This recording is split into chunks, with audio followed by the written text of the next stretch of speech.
Ambassador Sikri, we have seen massive political turmoil in Sri Lanka in the last few days, and days after President Gotabaya Rajapaksa had to flee the country, Prime Minister Ranil Wickremesinghe was made the acting president, and on Wednesday, Mr. Wickremesinghe was elected as the president of Sri Lanka. And today, a new Prime Minister was appointed to deal with the current situation in Sri Lanka. Dinesh Gunawardena, a veteran political figure in Sri Lanka, was appointed the Prime Minister of the country today, along with a ministerial group of 17 cabinet ministers had also been appointed to deal with the situation. How do you see, ma'am, the overall political situation in Sri Lanka? Do you expect that the situation will improve after appointment of the Prime Minister, his cabinet, as well as the election of President Ranil Wickremesinghe? Well, the situation in Sri Lanka has indeed been very, very serious. And they are passing through a crisis of unprecedented dimensions. They have run out of foreign exchange. They have reneged on their international debt, and there is no availability of products.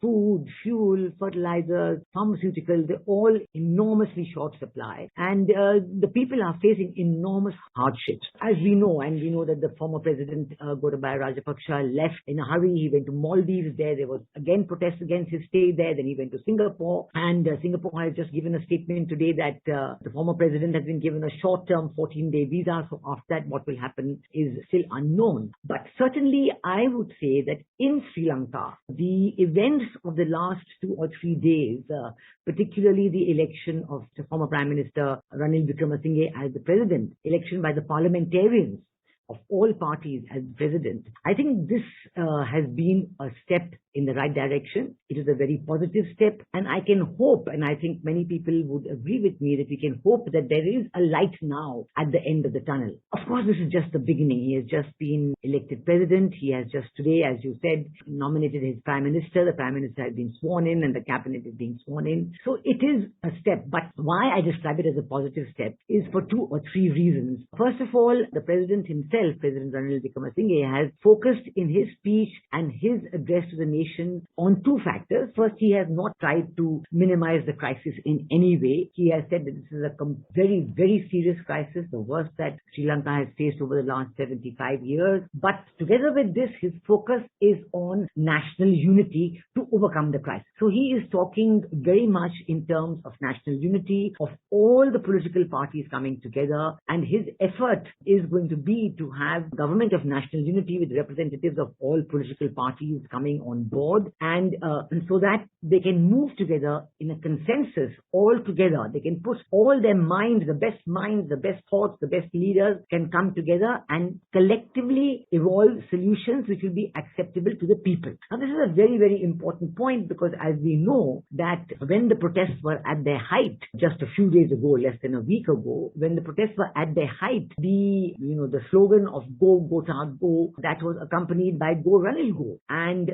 when the protesters forcibly occupied the presidential palace, then they also forcibly occupied the Prime Minister's office. And worse than that, they set fire to former Prime Minister Ranil Wickremesinghe's personal home and destroyed his very valuable book collection of 2,500 books. And, it is a great traumatic event, losing your personal belongings and your home being set on fire. So in this situation, there has been and there is a lot of concern as to how the protesters would accept President Ranil Wickremesinghe, and how the response would be. Again, on this, I will say that on the whole, the response has been subdued. There have been some people who have said that no, but we wanted him to go as well.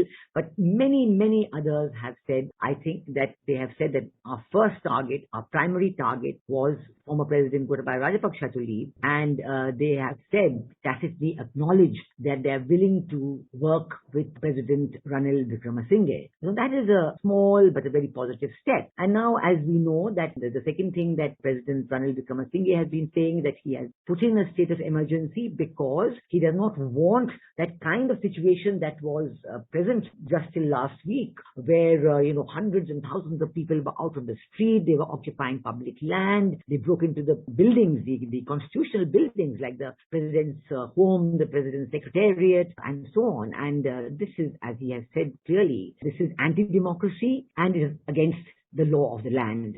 So his focus is on bringing completely democratic setup where the law of the land is followed. And his appeal to the people is that the law of the land should be followed in every step that takes place. So I think among the first steps that the government of President Ranil Wickremesinghe is doing is to vacate these, the protesters, request the protesters to leave the presidential palace and other constitutional buildings that they had occupied. I think that is more or less being done, and it is hoped, there was in fact a clash, on the public land that the protesters occupying, but it was a small one. I think it has been overcome, and I really hope and pray that law and order, semblance of peace and calm and forward movement on the economic crisis goes ahead. Because, the important thing to realize is that it is not just the internal situation as such that is important for President Ranil Wickremesinghe and for the rest of the world. What is important is that unless a degree of calm and a democratic functioning returns to Sri Lanka, international aid will not arrive in Sri Lanka. We already know that the government of Japan, for example, Japan has been a great friend of Sri Lanka all these decades. The government of Japan said that we are not going to consider any assistance. About a week or 10 days back, they said that. We're not going to consider any assistance to Sri Lanka at this point because we are not sure it will be utilized in the proper way. So they were worried about the mobs on the street and what would happen to any assistance reaching Sri Lanka. The Indian government, as we know, has given a very, very large tranche, $3.8 billion, almost $4 billion in assistance to Sri Lanka over the last few months. And these have translated into assistance material in kind of the kind that Sri Lanka needed the most. So fuel and food and rice and pharmaceutical products and fertilizers, all these products have been sent to Sri Lanka. Of course, the demand, the requirement is so huge that whatever you may give, you need much more, but it's a start. And I think this assistance has been clearly specified as for the people of Sri Lanka, and all the people of Sri Lanka have expressed their positive gratitude for this assistance given by the government of India. Ambassador Sikri, in fact, how do you see appointment of Dinesh Gunawardena as the Prime Minister of Sri Lanka, considering the fact that he is known to be a close ally of the Rajapaksa family? So do you think Prime Minister Gunawardena and President Wickremesinghe will be able to actually bring the political stability in the country, considering the fact that a number of protesters have still been demanding removal of President Wickremesinghe, saying that in fact he was also responsible for the economic mess? Actually, that was the reason behind the mass political, protest that was witnessed in Sri Lanka. So do you think this combination of President Wickremesinghe and Prime Minister Gunawardena will be able to bring stability to the island nation and restore the law and order situation, apart from, improving the economic condition? Because we all know that it was the unprecedented economic crisis that had triggered the public, mass protests that resulted widespread violence across Sri Lanka. So restoration of law and order as well as addressing the unprecedented economic crisis, both are very, very important for President Wickremesinghe as well as Prime Minister Gunawardena. So do you think, in fact, this combination of President Wickremesinghe and Prime Minister Gunawardena will be able to address the situation? Yes, this can certainly be, it's a very good question, and it certainly can be a matter of, it's the first question that comes to everybody's mind, that what will happen? Will President Wickremesinghe be accepted by the people? As you rightly said, and as I have pointed out, there were demonstrations against him as well. And secondly, will he be able to bring not only law and order, but bring economic relief for the country from the international community? Now, I think the first thing is that he has been elected by the parliamentarians. That's very important. It's an election, this is a system, it's according to the Constitution of Sri Lanka, and it's very important that in these times of crisis, the Constitution of Sri Lanka has to be followed very, very carefully, because this is the paramount document of every country.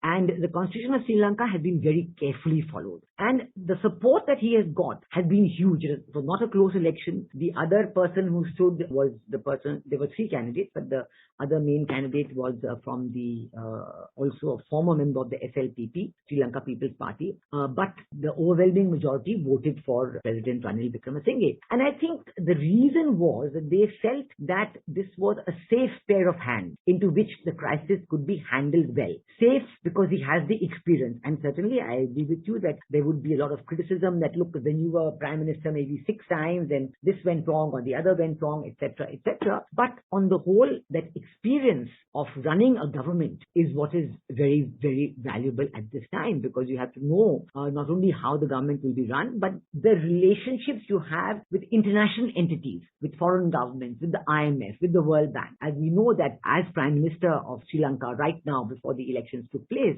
Ranil Wickremesinghe was also the Finance Minister. And in that capacity, he had initiated talks with the IMF and with a number of other governments around the world for future assistance to Sri Lanka. So all this will come in very handy, because if you put a new person as president, you would have had to go back to square one. So I'm sure that the parliamentarians, when they voted for President Ranil Wickremesinghe, they took all these factors into account. And you are right that there have been some continuing protests, but the scale and the vehemence of these protests is very, very subdued now. And, as there were some reports from Sri Lanka were saying, after President Ranil Wickremesinghe's election, I think they were saying there were maybe a couple of hundred people outside the presidential secretariat, compared to hundreds of thousands before, completely overrunning the place. So this is a very, very subdued situation. Having said all this, I think it's a good start for President Ranil Wickremesinghe that he had been able to get a prime minister who will possibly be successful in bringing all the groups together. Yes, you're right. I mean,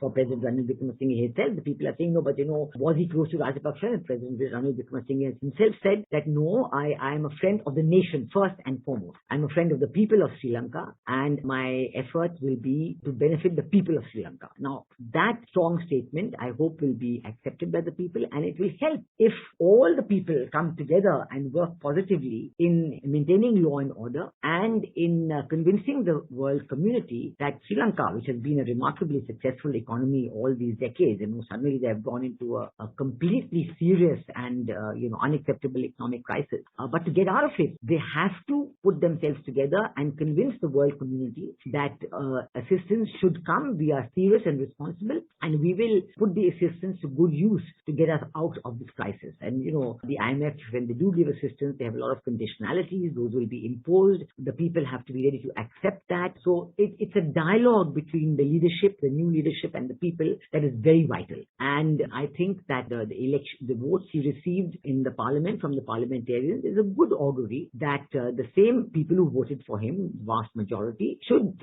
join him in the search for solutions, and in their respective constituencies, they should be able to get the people to go along. So it's a very serious effort, and you cannot at all minimize the seriousness of the effort, because it is a major, major crisis. But, having said that, I think if everybody recognizes that, there is hope that they will be able to do it. And I am hopeful. I think, as I said, the light is there at the end of the tunnel. Mr. Sikri, thank you so very much for your overall perspective on the situation in Sri Lanka. Thank you.